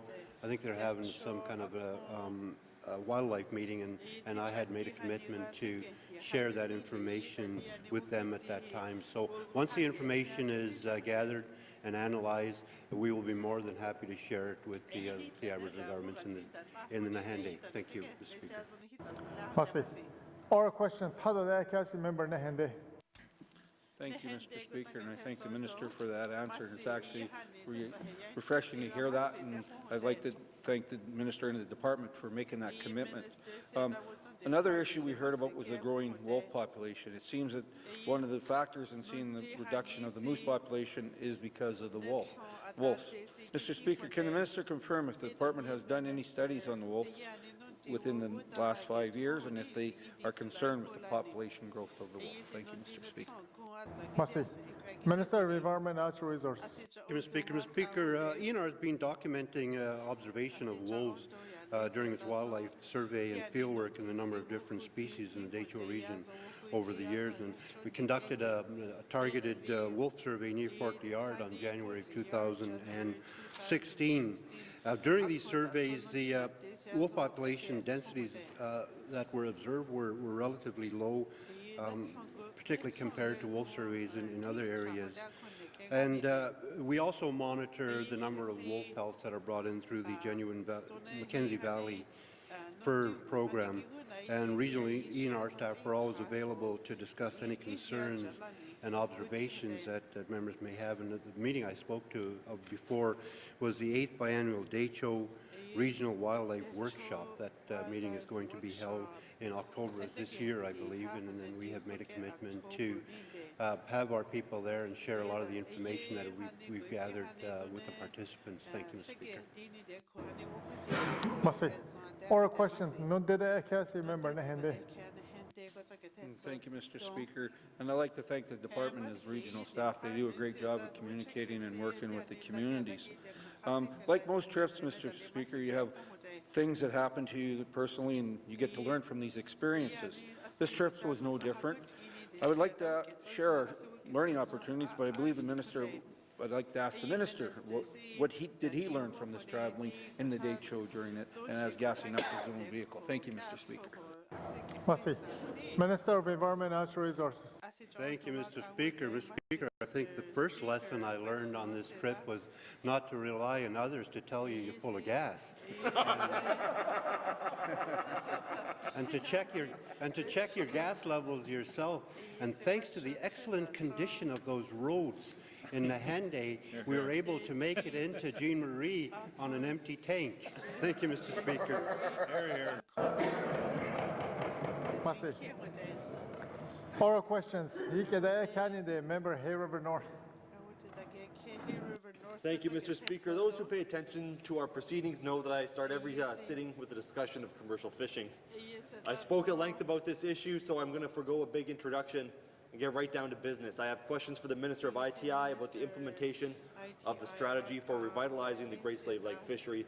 And I apologize in advance because I'm going to be bringing this up a lot during this sitting because I know a quarter century ago my dad did work on revitalization strategies for the commercial fishery in the Great Slave Lake, and there's probably a stack 5 feet high of these types of strategies that have been produced over the past few decades. And so we've been going on now years with this current strategy, and it's time to start moving.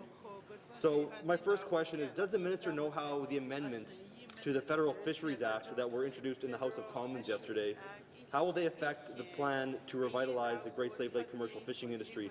And if you'd be willing to elaborate further, I'd like to know what the N.W.T will do to ensure that our interests will be represented when the new regulations under the Act are being developed. Thank you. Merci. Minister of Industry, Tourism and Investment. Thank you, Mr. Speaker.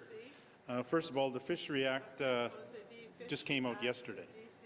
But I can update this House that the ITI staff has attended a technical briefing on the amendments to the Fisheries Act, and it's based on the most current information that I have, Mr. Speaker, that's been shared with us in briefings. We don't expect any of these amendments to affect the building of the processing plant in the Hay River for the fishing revitalization strategy, and we expect these changes to have minimal impacts on the commercial fishing industry. Thank you, Mr. Speaker.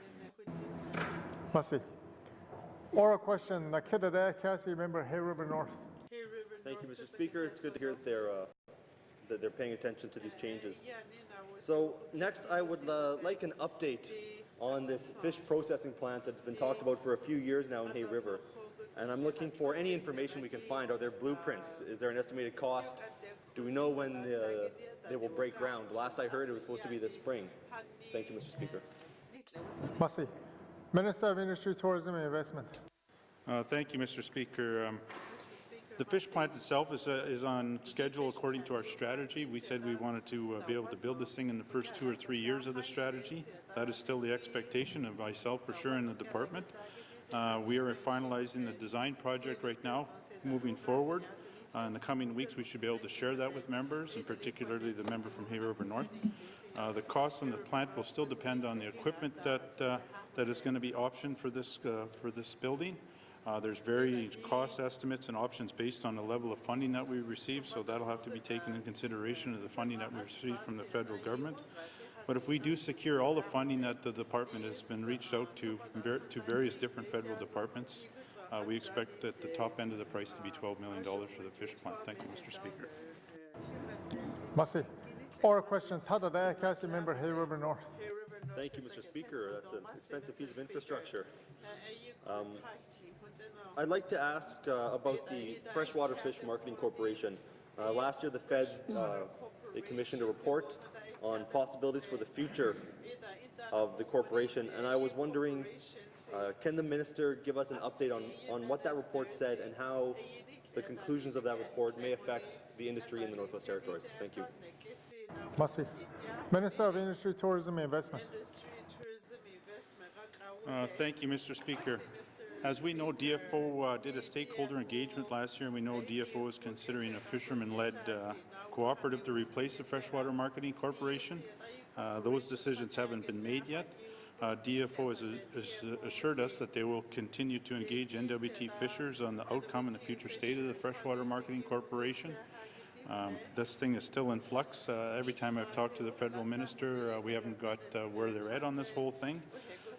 But the DFO has assured us the interests of northern fishers will be taken into consideration before it moves on, and I can continue to update the House on that. Thank you, Mr. Speaker. Masi. Or a question, Nunde Dayakasi, member Hay River North. Thank you, Mr. Speaker. I think the minister said DFO is looking at a fisherman cooperative to possibly take over freshwater. Will that, if that happens, will that have any effect on the plans to build a plant? Because there is a freshwater plant in Hay River. It's just sort of the shell of one right now. But I mean, if the fishermen, if a cooperative takes it over, well, then they might own that infrastructure. Will that affect the plant in Hay River that the N.W.T. plans to build? Thank you.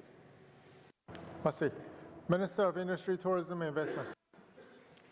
Thank you, Mr. Speaker. In my discussions with the federal DFO minister, no, those plans of going to a cooperative are still in their early stages and will not affect our strategy moving forward and our plans to build a brand new fish plant in Hay River. Thank you, Mr. Speaker. Masi. Or a question, Yikada Canyon, the member in the N.W.T. Thank you, Mr. Speaker. Mr. Speaker, earlier I spoke about conditions in housing in the N.W.T, and my questions are for the Minister of Housing. Mr. Speaker, my first question is, can the Minister provide an overview of the N.W.T. Housing Corporation's rules and procedures for evictions, specifically during the winter months? Thank you, Mr. Speaker. Masi. Minister of N.W.T. Housing Corp.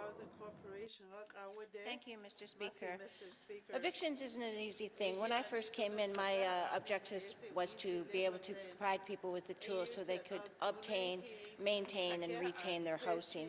Eviction doesn't fit within any of those priorities of my own. So it is a last resort. It's always been a last resort for the Northwest Territories Housing Corporation. The process we go through is, first of all, the local housing organizations work closely with the tenants to try to get them to deal with their arrears, set up a repayment plan.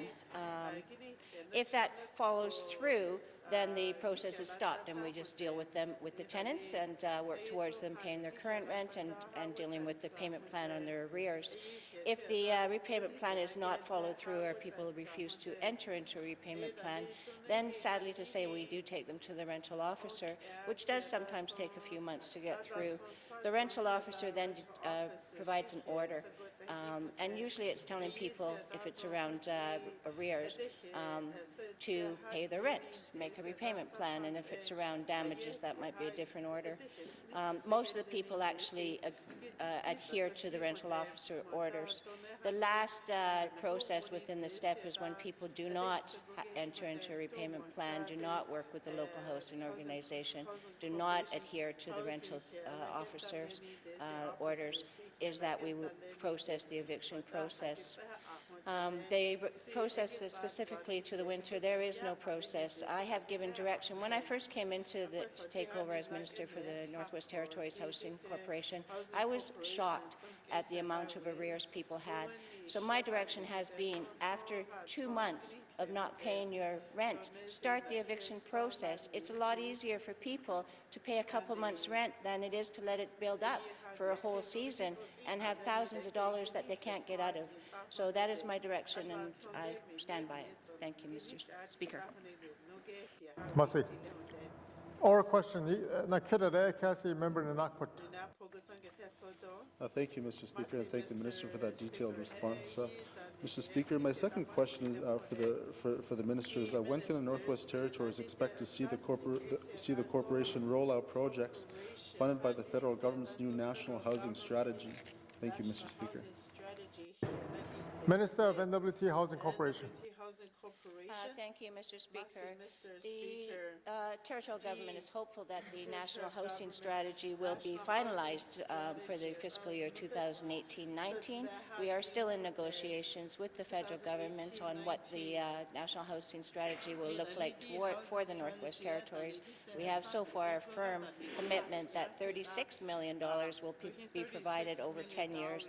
That's $3.6 million per year, and we're still negotiating further housing support that they can provide, because in my humble opinion, $3.6 million a year is not going to address our housing needs. Thank you, Mr. Speaker. Masi. Or question, Tada Kasi, member Nanakput. Thank you, Mr. Speaker. I appreciate the response. Mr. Speaker, with the economy slow as it is in N.W.T, it's hard to see anyone moving from outside the territory to the communities where there's no work, with market housing rentals still open and some remain empty. Mr. Speaker, my final question for the Minister is how will the Housing Corporation make progress in shortening the public housing waiting list in 2018-2019? Thank you, Mr. Speaker. Minister of N.W.T. Housing Corporation. Thank you, Mr. Speaker. As a minister, I'm committed to addressing the wait list of people waiting for housing. It's a priority of my own. It's also a priority for all of the MLAs who made a motion in the House to address 250 homes, taking them out of poor need. And so I'm working diligently at meeting that figure, and exceeding it is my goal. So we have quite a few. We have currently, and they remain in force, we have Care Major program that gives up to $100,000 a year. We have a Care Minor program that gives up to $10,000 a year. We have a SAFE program that gives up to $10,000 a year. And with the SAFE program, you can even have arrears. It's about safety. We have a prevention and maintenance program that gives up to $3,000 a year for people to access services. Those are standard programs that we have and maintain. But new things that we've done is we've lowered the co-payment so that people under $60,000 no longer have to pay a co-payment. That makes the programs more accessible. We have a new rent supplement program for the market communities, so that people that are renting rooms and renting apartments, etc., can access a rent supplement to supplement the market rent. We're working with the non-government organizations for an NGO, a rent supplement program similar to the Housing First model that is provided by the City of Yellowknife, so that more nonprofits can work and get people into houses and provide the wraparound support so desperately needed. We have a community housing support initiative that I really want to give kudos to. Well, first of all, it's for all municipalities or bands that are interested in working in partnership. They have to put something on the table. And then we will provide, so it's a partnership. I want to give kudos to Salt River First Nation, who actually put labor and gave land, and we gave materials, and they have 2 beautiful homes that they've just given to members of their community. So I want to promote that program for more governments to get on board, and so that we can work in together. I can't solve this alone. We have a new, we continue with the sale of public housing, and we have a new lease-to-own public housing program, so that people that have been paying their rent, so it's a rewarding for good behavior. People that have paid their rent, people that haven't destroyed their homes but can't get a mortgage, would be looking at a rent-to-own program. We have a new home program that is building bigger houses so that we can accommodate some of the overcrowding in communities. That's a start. We have more to come, I think, Mr. Speaker, but I'm hoping that these programs will address some of the core need that we have. Thank you, Mr. Speaker.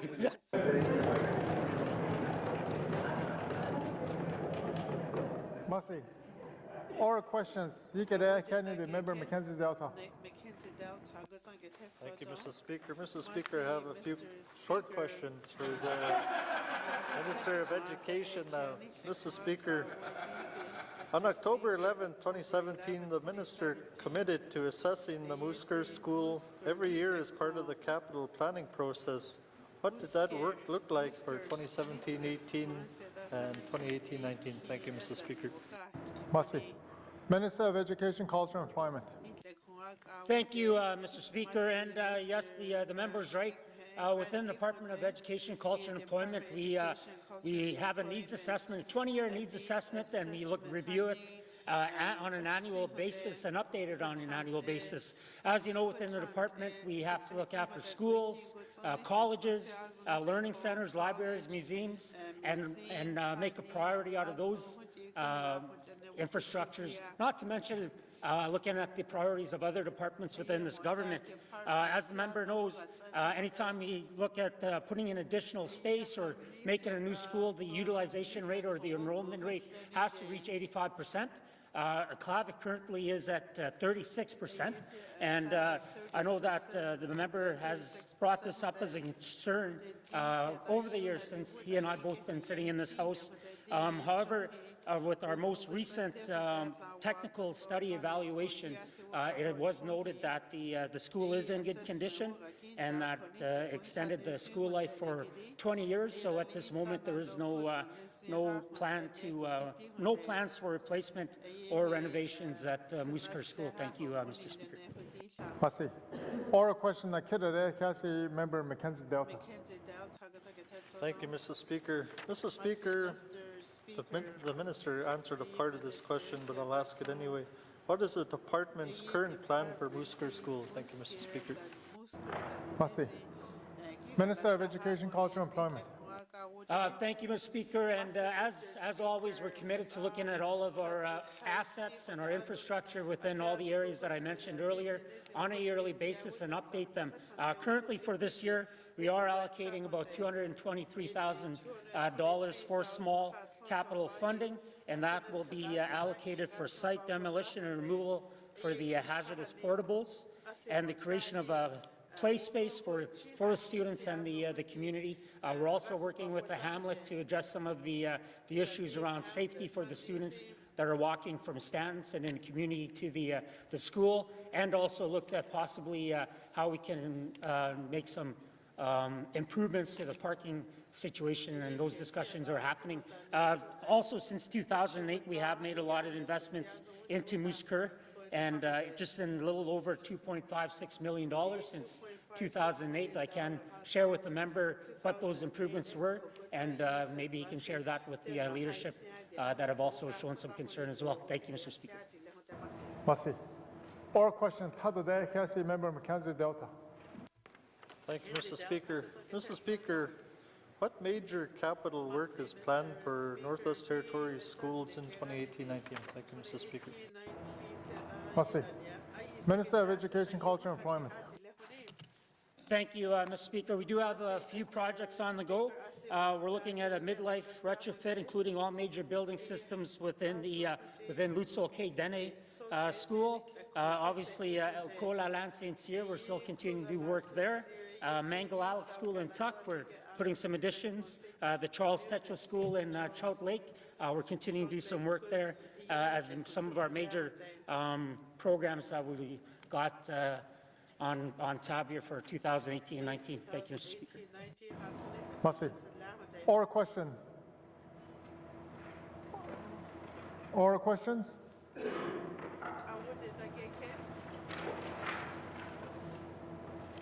Written questions. Member for Frame Lake. Merci, Monsieur le Président. My questions are for the Premier. Cabinet and N.W.T staff traveled to Vancouver during the week of January 21 to 25, 2018 to attend the Association for Mineral Exploration Roundup.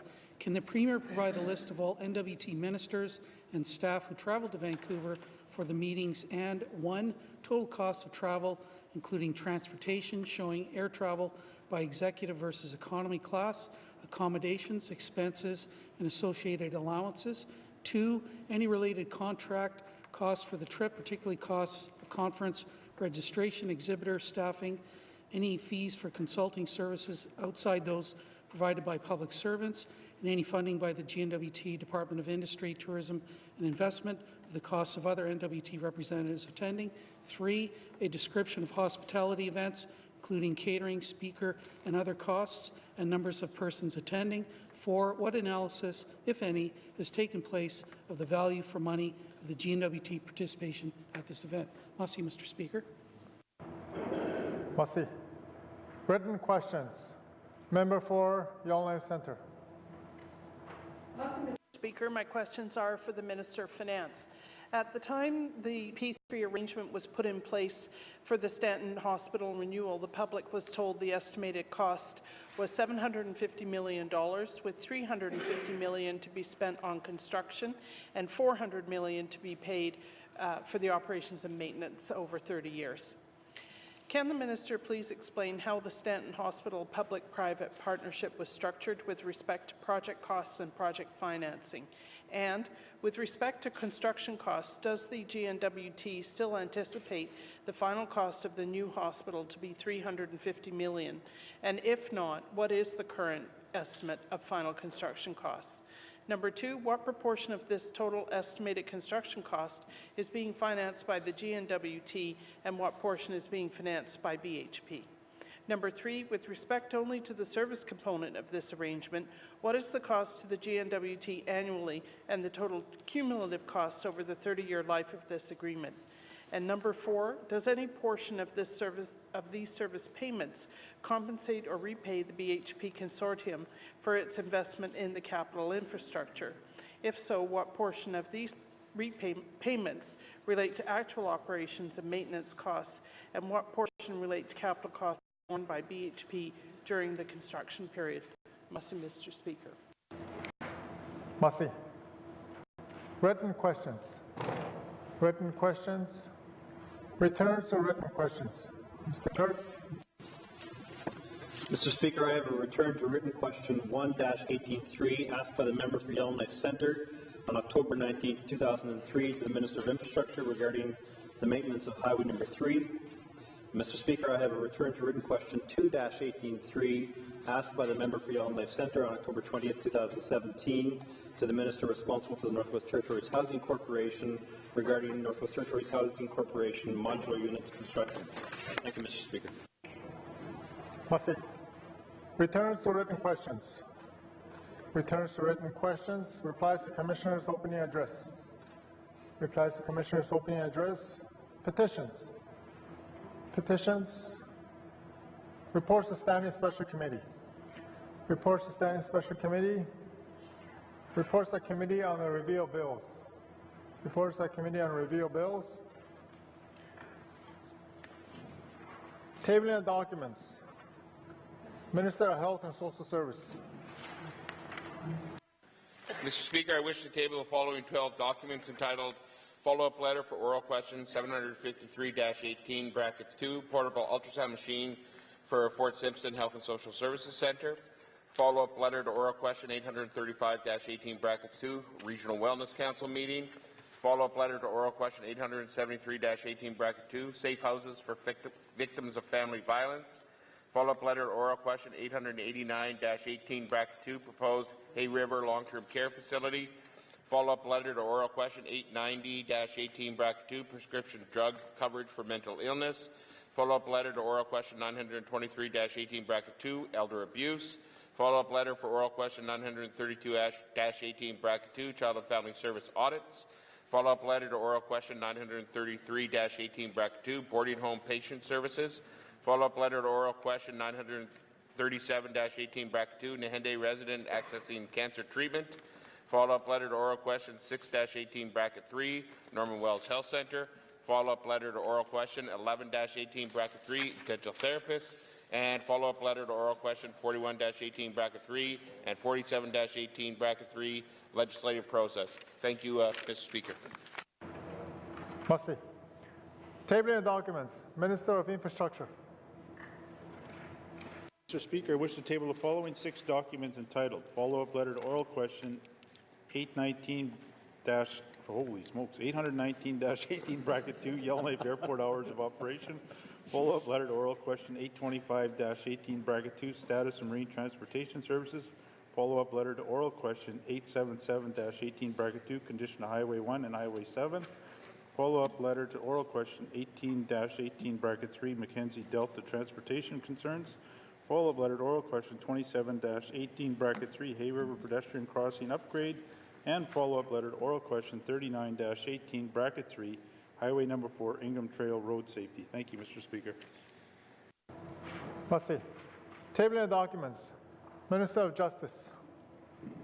Mr. Speaker, I wish to table the following 5 documents entitled follow-up letter for oral question 894-18 in brackets 2, North Slave Correctional Complex security concerns.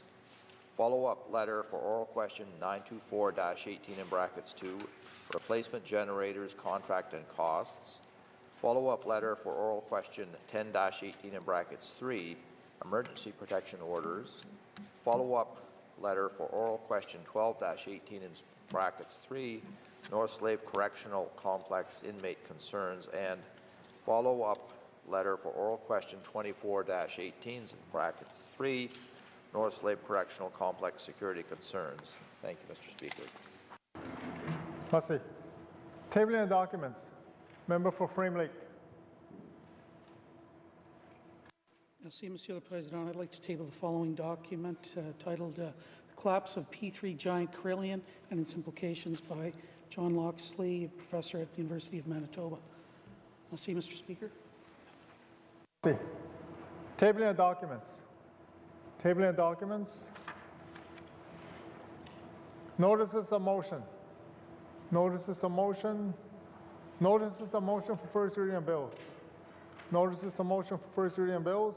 Motions. Motions. First reading of bills.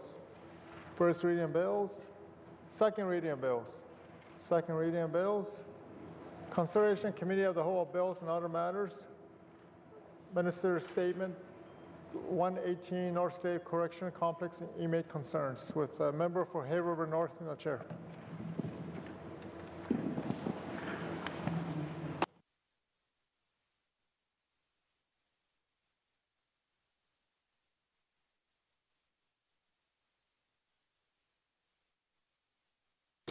I now call Committee of the Whole to order. What is the wish of committee? Mr. Bulio. Thank you, Mr. Chairman. Mr. Chairman, I move that the chair of Committee of the Whole leave the chair and report progress. Thank you, Mr. Bulio. There is a motion to report progress. All those in favor? All those opposed? The motion is carried. I will rise and report progress. Thank you.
May I have the report, Member Hay River North?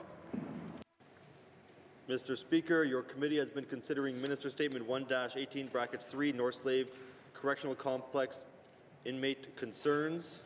I would like to report progress, and Mr. Speaker, I move that the report of the Committee of the Whole be concurred with. Do I have a seconder? Member for Cam Lake. All those in favor? All those opposed? Motion carried. Must see. Third reading of bills. Third reading of bills. Colleagues, before we adjourn, I'd like to draw your attention to the presence of the table with a familiar face. Gail Bennett.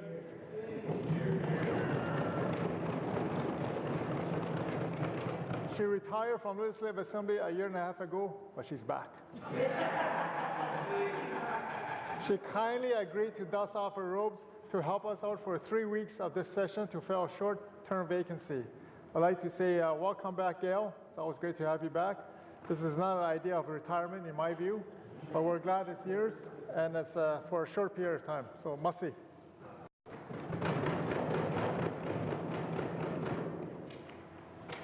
Mr. Clerk, orders of the day.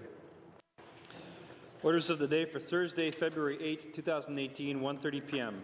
Prayer, budget address, minister statements, member statements, returns to oral questions, recognition of visitors in the gallery, acknowledgements, oral questions, returns to written questions, replies to the Commissioner's opening address, replies to budget address, day 1 of 7. Petitions, reports of standing and special committees, reports of committees on the review of bills, tabling of documents, notices of motion for first reading of bills, motions, first reading of bills, second reading of bills, consideration in committee of the whole of bills and other matters, Minister Statement 1-18.3, report of committee of the whole, third reading of bills, orders of the day.